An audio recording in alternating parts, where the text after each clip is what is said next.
Hello बच्चों, अच्छे हैं आप लोग। पढ़ाई चल रही है अच्छी। देखिए हम लोग पी ब्लॉक का क्वेश्चन देख रहे थे। इम्पोर्टेंट जो क्वेश्चन है जो आपको पूछ रखा है एग्जाम में वो मैं बता रहा हूँ।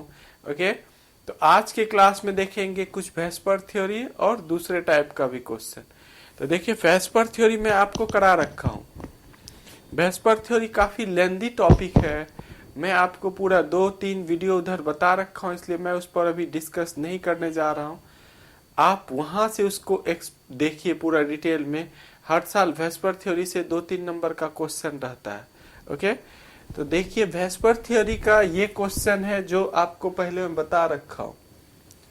Draw the structure of ClF3, SF4, NH3, H2O, XCF4, XCO3, XCF2, XCF6, PCl5, SF6I3 minus CO2, SO2, NO2, NH4 plus, PH4 plus etcetera.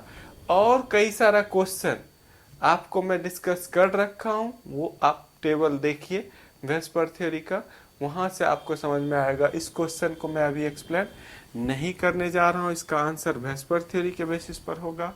मैं आगे का देखिए क्वेश्चन बताने जा रहा हूँ, वेस्पर थ्योरी से ही रिलेटेड है। लेकिन क्वेश्चन आप केवल लिख लीजिए और वहां से वेस्पर थ्योरी वाले टॉपिक से देखिएगा।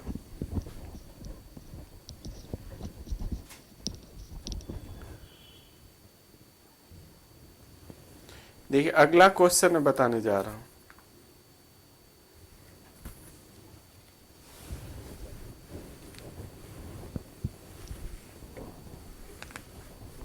Bond angle of, next question,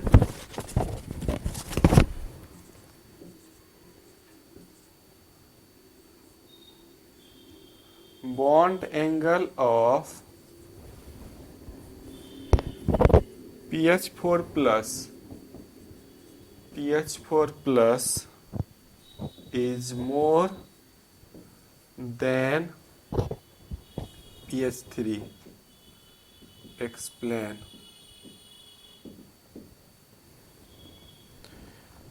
PH4 plus का बॉन्ड एंगल PH3 से ज्यादा होता है। क्यों? यही है आपका क्वेश्चन समझ पा रहे हैं कि PH4 में जो बॉन्ड एंगल है वो ज्यादा है किससे? PH3 से। किससे? PH3 से। क्वेश्चन बिल्कुल समझ गए होंगे, इसी को मैं एक्सप्लेन करने चाह रहा हूं। देखिए जब हम ड्रॉ करते हैं PH3 तो वो इस तरह से होता है। PH3 का स्ट्रक्चर ऐसा है, पिरामिडल। PH3 में पिरामिडल स्ट्रक्चर होता है, ट्रायगोनल पिरामिडल। कैसा स्ट्रक्चर है इसका? Trigonal pyramidal. और यहाँ पर lone pair bond pair repulsion हो रहा है। क्या हो रहा है? Lone pair bond pair repulsion हो रहा है। लेकिन PH4 ये टेट्राहेड्रल स्ट्रक्चर होता है, इसका टेट्राहेड्रल स्ट्रक्चर है। ये आपका PH3 का स्ट्रक्चर हो गया, एक लोन पेयर। ये PH4 प्लस का स्ट्रक्चर है, इसका टेट्राहेड्रल है, sp3 हाइब्रिडाइजेशन। और यहाँ भी इसका sp3 हाइब्रिडाइजेशन। देखिए बॉन्ड पेयर 3 है, लोन पेयर 1 है PH3 में, तो sp3 होगा। यहाँ भी sp3 है, लेकिन यहाँ पर lone pair bond pair repulsion के कारण बॉन्ड एंगल कम हो जाता है, जबकि यहाँ पर एक भी लोन पेयर नहीं है, इसलिए यहाँ पर बॉन्ड एंगल, यहाँ जो बॉन्ड एंगल है वहाँ ज्यादा होगा। 100, यहाँ एग्जैक्ट देखिए 109.5 होगा, और यहाँ 109 से कम हो जाएगा। क्या होगा? कम होगा। ओके, समझ पा रहे हैं आप क्या लिखेंगे इसमें? PH3 में lone pair bond pair repulsion होता है, विच decreases the bond angle. Okay, but In pH4 plus, lone pair electron is not present at phosphorus. Structure को कॉपी किए होंगे, अब हम आंसर लिखेंगे. देखिए,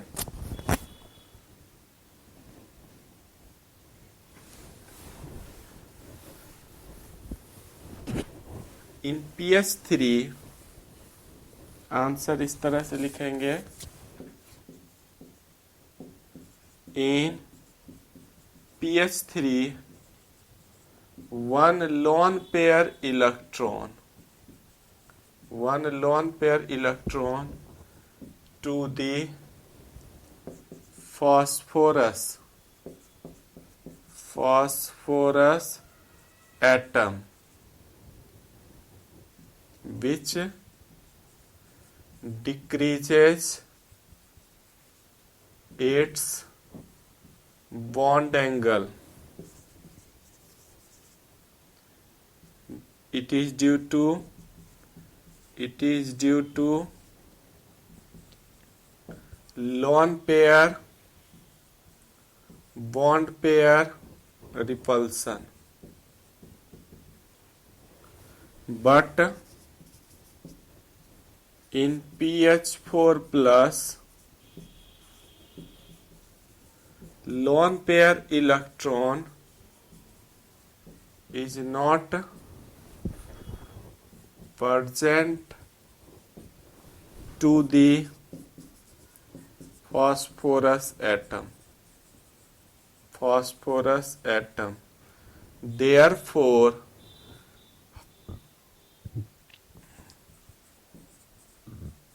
bond angle of pH4 plus is greater than pH3.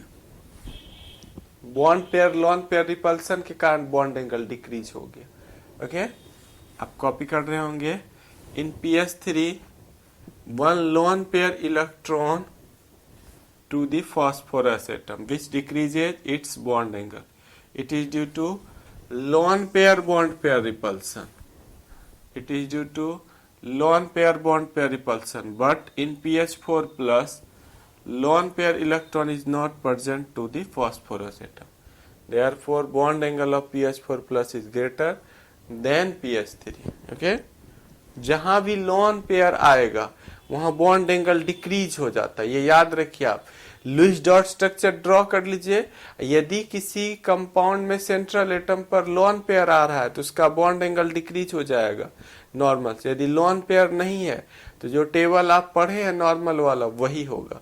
ये सब जगह कॉन्सेप्ट अप्लाई होता है. इस पार्ट को कॉपी कर रहे होंगे आप. देखिए, हिंदी में मैं लिखने जा रहा हूं.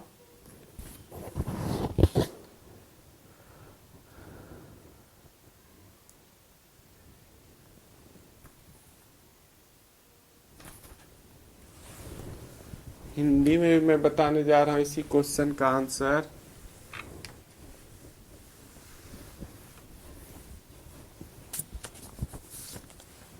pH3 में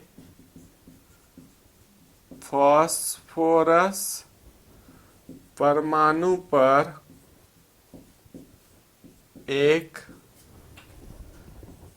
लोन पेयर इलेक्ट्रॉन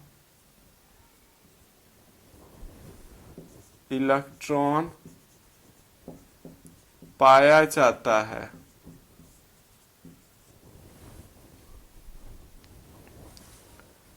जिसके कारण lone pair bond pair repulsion होता है और बॉन्ड एंगल कम कर देता है. जबकि pH4 प्लस में फास्फोरस के पास लोन पेयर इलेक्ट्रॉन नहीं रहता है. नहीं रहता है, इसीलिए PH4 में का बॉन्ड एंगल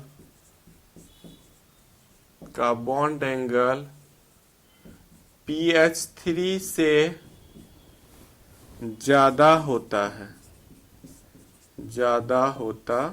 है। ओके, लोन पेयर इलेक्ट्रॉन के कारण कौन सा रिपल्सन हो गया? यहाँ पर रिपल्सन होता है lone pair bond pair repulsion के कारण। Lone pair bond pair repulsion के कारण बॉन्ड एंगल क्या हो गया? डिक्रीज कर गया इस रिपल्सन के कारण। ओके, वेस्पर थ्योरी देखिए, वहां भी मैं बता रखा हूँ, कॉपी कर रहे होंगे आप। PH3 में फास्फोरस परमाणु पर एक लोन पेयर इलेक्ट्रॉन पाया जाता है, जिसके कारण lone pair bond pair repulsion होता है और बॉन्ड एंगल कम कर देता है। जबकि PH4 प्लस में फास्फोरस के पास लोन पेयर इलेक्ट्रॉन नहीं रहता है, इसलिए PH4 प्लस का बॉन्ड एंगल PH3 से ज्यादा होता है। कॉपी कर लिए होंगे आप। ऐसा ही क्वेश्चन देखिए, सेम क्वेश्चन है, मैं उसका आंसर नहीं लिखने जा रहा हूं।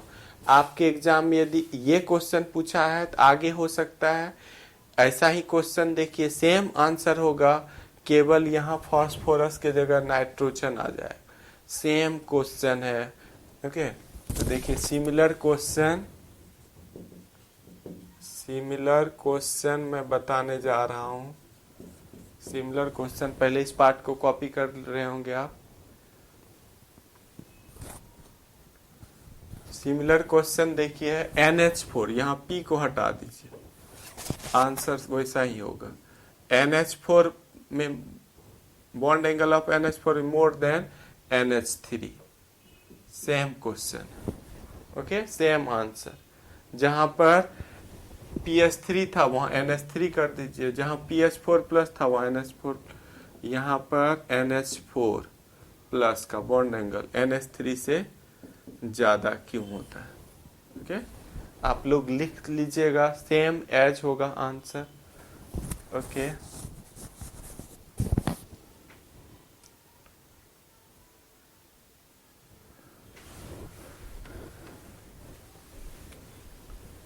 देखिए नेक्स्ट क्वेश्चन मैं बताने जा रहा हूं।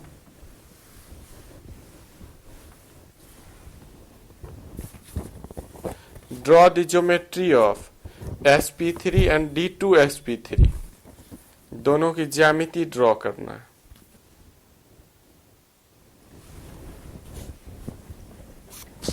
Draw the geometry of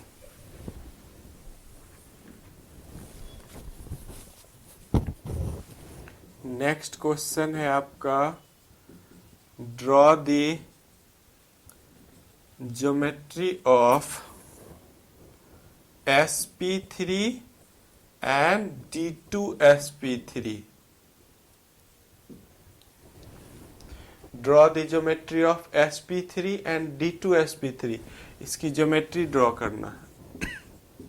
sp3 और D2sp3 की ज्यामिति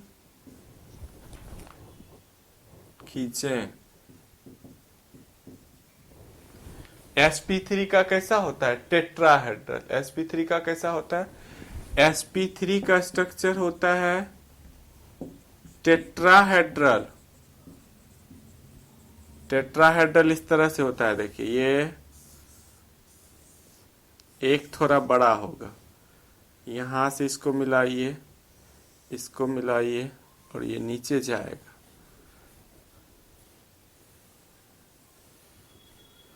यही हो गया आपका sp3।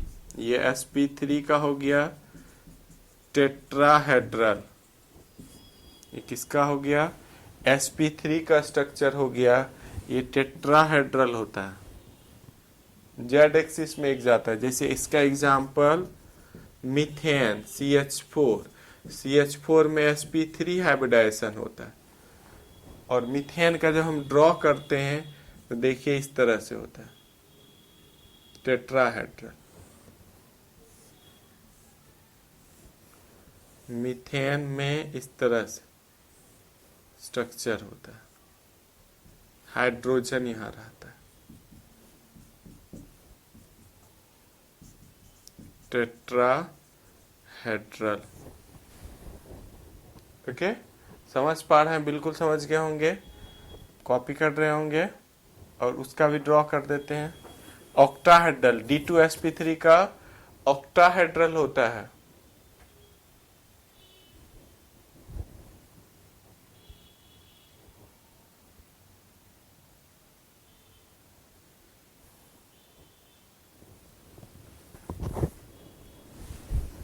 देखिए D2sp3,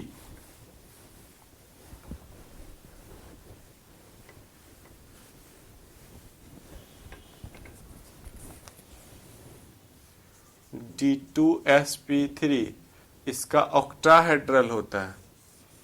स्क्वायर बना लीजिए, यहां से ऊपर नीचे होगा, ये ऑक्टाहेड्रल होता है।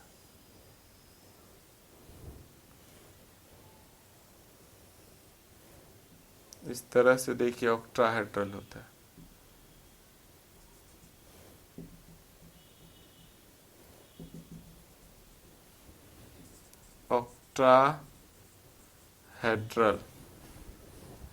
ऑक्टाहेड्रल स्ट्रक्चर होता है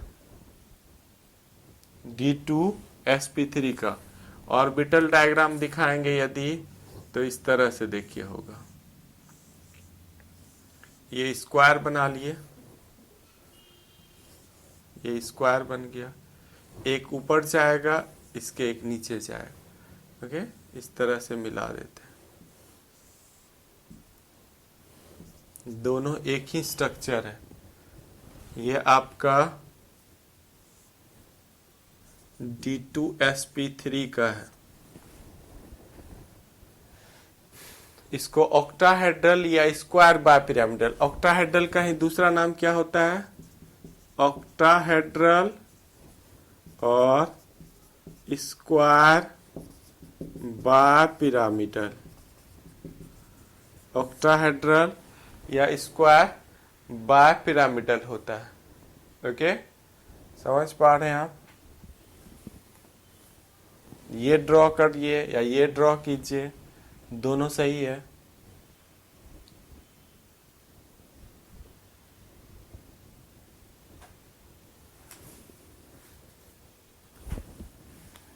नेक्स्ट क्वेश्चन देखिए, मैं बताने जा रहा हूं। Ammonia is stronger base than PH3।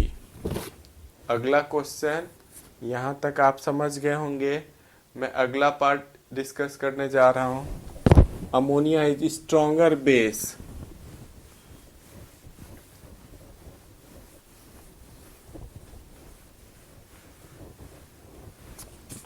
Next question है आपका, NH3 is stronger base than PH3। NH3 PH3 से प्रबल अम्ल होता है। अम्ल होता है, क्यों? इसका रीजन है small size of nitrogen. Nitrogen का साइज स्मॉल होता है, तो वहां इलेक्ट्रॉन क्या होता है, स्मॉल रीजन में ही घूमते रहता है, तो आसानी से इजीली डोनेट कर पाता है। नाइट्रोजन का साइज देखिए स्मॉल है, और यहाँ एक लोन पेयर इलेक्ट्रॉन है NH3 में, ये आसानी से किसी को इलेक्ट्रॉन डोनेट कर पाता है, दे पाता है। और फास्फोरस का साइज बड़ा हो गया PH3 में, तो ये आसानी से इलेक्ट्रॉन, जैसे H+ यहाँ है, ये आसानी से इलेक्ट्रॉन नहीं दे पाता है। इसके स्मॉल साइज के कारण इलेक्ट्रॉन स्मॉल रीजन में घूमते रहता है। जैसे आपने क्या किया है, अपना पैसा घर पे ही रखा है यदि, तो आप आसानी से किसी को दे सकते हैं। आपने अपना पैसा बैंक में ही रखा है, बैंक से निकाल के आसानी से दे सकते हैं किसी को। लेकिन आपने यदि अपना पैसा बिजनेस में लगा रखा है और किसी को देना है, तो बिजनेस से वो रोटेट होकर आएगा तब किसी को आप दे पाइए। ओके, तो इसने क्या किया, अपना पैसा बैंक में ही रखा है।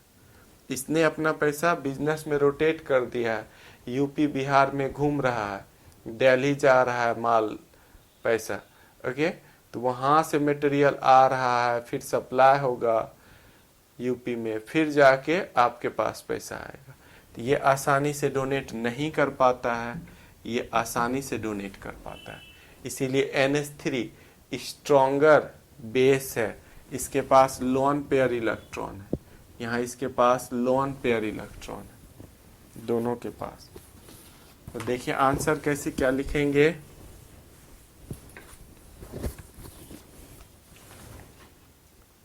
It is due to, answer मैं बताने जा रहा हूं, it is due to small size of nitrogen. Lone pair electron, lone pair electron of nitrogen in NH3 is localized in a small region.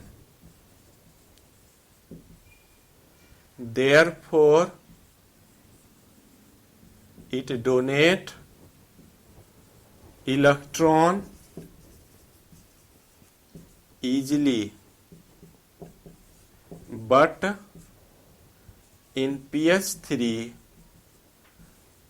due to large size of phosphorus, lone pair electrons are delocalized so that it does not donate electron pair easily. Therefore, NH3 is stronger base than pH3. Okay, इस तरह से हम लोग explanation देंगे। इसका answer small size of nitrogen. Teacher यही देखेगा आपका, कहाँ लिखा है बच्चों ने स्मॉल साइज ऑफ नाइट्रोजन, लिखिए आप।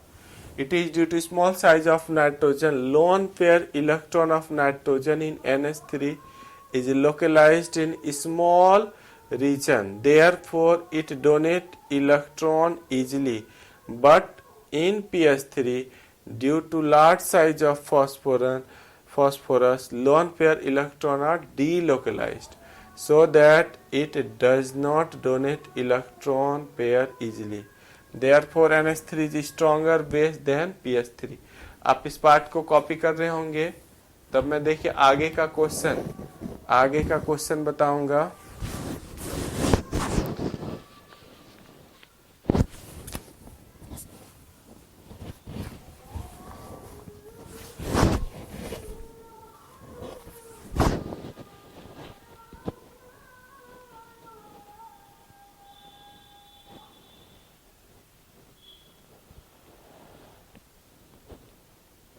देखिए हिंदी में भी मैं इस क्वेश्चन का आंसर लिखने जा रहा हूं। नाइट्रोजन के छोटे आकार के कारण ये सब इसमें प्रॉपर्टी आ रहा है। नाइट्रोजन का आकार फास्फोरस से छोटा होता है, जिसके कारण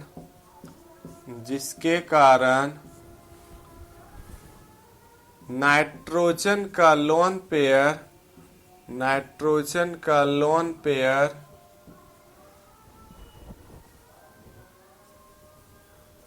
आसान, नाइट्रोजन अपने लोन पेयर को आसानी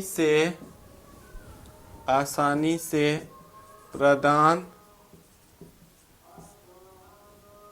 कर पाता है, आसानी से प्रदान कर पाता है, जबकि फास्फोरस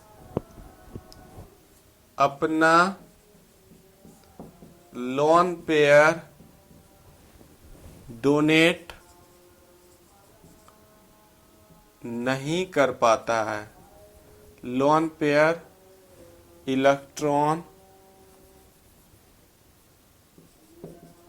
इलेक्ट्रॉन आसानी से डोनेट नहीं कर पाता है, इसीलिए NH3 PH3 से प्रबल, ये अम्ल नहीं क्षार होगा, प्रबल क्षार होता है।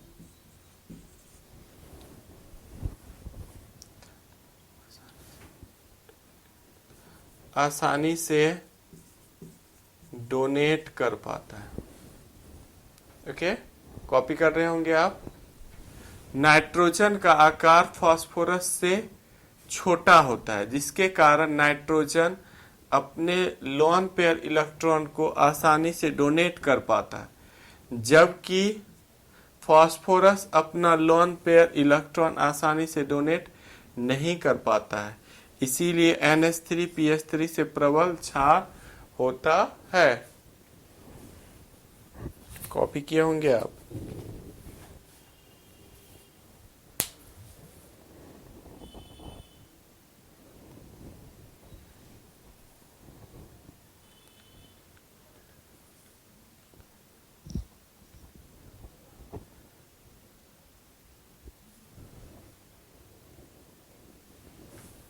देखिए अगला क्वेश्चन मैं बताने जा रहा हूं।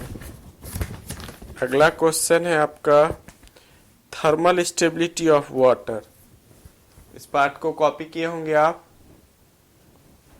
Next question,